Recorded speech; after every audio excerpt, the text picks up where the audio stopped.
inilah suasana malam di Kota Solo. Ini tempatnya kawasan apa, Pak?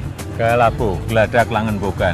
Ini sengaja, Langenbogan. ini jalan ditutup ya, Pak? Iya, jadi setiap hari sore jam 6 tutup sampai nanti makanan habis, bisa sampai jam 12, bisa jam 2. Ini memang sejak awal, semenjak dulu atau ketika Nggak, Bapak sudah menjabat? ini baru 3 tahun yang lalu. 3 tahun jadi yang kita lalu. desain untuk sebuah wisata kuliner malam hari, tapi pedagangnya kita seleksi dari PKL makanan yang ada di Solo. Kalau malam mereka biasanya bertebaran di sekeliling Kota Solo. Dulunya. Sekarang kita lokalisir di satu sini, tempat. ya? Ini kan proyek Bapak semua nih. Iya. Dan Bapak nggak akan bisa jadi wali kota terus kan? Kalau misalnya ini tidak diteruskan oleh penerus Bapak nanti? Oh enggak. Pembangunan di Solo yang kita lakukan adalah berbasis komunitas. Mereka kita siapkan sebuah desain seperti ini, kemudian kita berikan ke mereka, dan ini dibersihkan oleh komunitas itu, dijaga oleh komunitas itu, dikelola oleh komunitas itu, dan ya terserah mereka. Kalau mereka mau mati ya silahkan.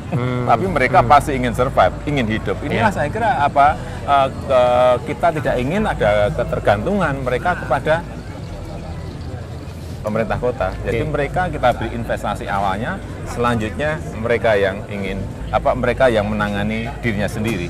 Kita sambil duduk, Pak, ya. Kita sambil duduk. Minuman yang khas apa, Pak?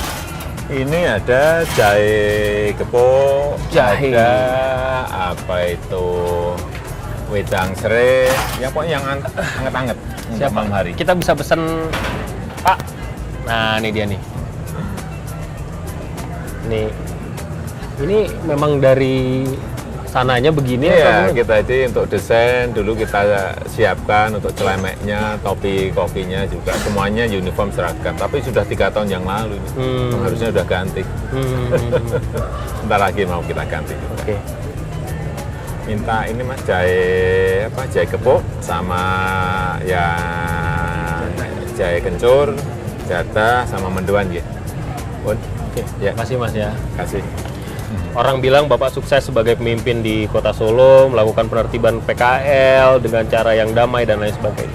Kalau untuk level nasional, seandainya Bapak jadi pemimpin negara, apa yang akan Bapak lakukan pertama kali? Ya, saya kira mengalokasikan sebesar-besarnya untuk yang berhubungan dengan rakyat kecil. Oke. Kalau masalah misalnya ini masalah-masalah yang berkaitan dengan ekonomi kerakyatan, saya kira memang harus mendapatkan porsi yang paling besar karena itu menyangkut sebuah tenaga kerjaan yang banyak, menyangkut hajat hidup orang banyak, dan satu-satunya jalan ya alokasinya ke sana yang paling besar. Nah, kalau terima kasih. Wah, ini gepuk itu ditumbuk ya. Wah, ini unik. Oke. Tapi orang bisa berkatakan begini, iyalah Jokowi bisa ngomong begitu, Solo tuh kotanya kecil, jumlah orangnya sedikit. Kalau misalnya mereka bisa membuat pasar, bisa mengalokasikan PKL dengan baik, ya karena skopnya kecil. Saya kira tidak begitu. Solo memang kotanya kecil, tapi duitnya juga kecil. Mungkin ada kota yang lain yang gede, duitnya kan juga gede. Saya kira sama saja, problemnya sama saja, hanya ini masalah bagaimana mengalokasikan sebuah anggaran, sebuah budget itu ke tempat yang tepat, ke tempat yang benar, dimanage dengan baik, direncanakan dengan baik. Saya kira problemnya hanya itu. PAD-nya sekarang berapa sih, Pak, Solo, Pak? PAD-nya sangat kecil sekali, 104 miliar. Dulu waktu saya masuk 53 lebih dikit. Nah, udah 2 kali lipat lah. Oke, 2 kali lipat. Kalau APBD-nya? APBD-nya yang terakhir kira-kira 780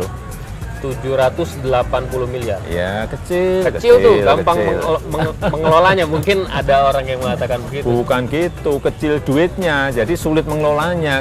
Kalau manajemen keuangannya, finance manajemennya tidak digarap dengan baik, tidak digarap dengan rinci, tidak digarap dengan detail, sulit itu. Serinci apa sih Bapak sebagai wali kota? Bapak kan punya kepala-kepala dinas, punya sekretaris daerah.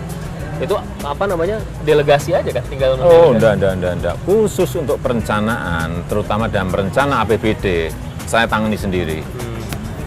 Jadi setiap dinas harus menyampaikan presentasi, menyampaikan proposal apa yang ingin dilakukan tahun depan. Sehingga saya bisa tahu secara rinci, secara detail kegiatannya apa, kemudian duit atau budget yang ingin dipakai berapa, ukuran keberhasilannya apa juga jelas, harus seperti itu. Apa sih cita-cita Jokowi ke depan? Ya setelah nggak jadi wali kota ya kembali jadi tukang kayu lagi.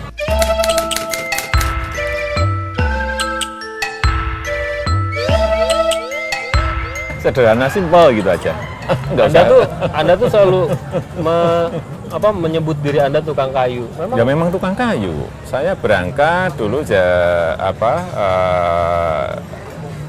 tahun yang lalu memang jadi tukang kayu lah. Gimana saya nggak menyebut diri saya jadi tukang kayu. Anda memulai bisnis sebagai pengusaha eksportir mebel itu dari skala yang sangat kecil? Bukan dari nol ya, dari minus. Dari minus? Waduh, makasih. Apa ini? Oke, terima kasih. Ini apa nih? Jatah pelunduk. Oh, jatah bakar, Isinya apa jatah ini? bakar. Pelunduk. Jatah Ini dibakar. yang- Oke. Elah. Waduh.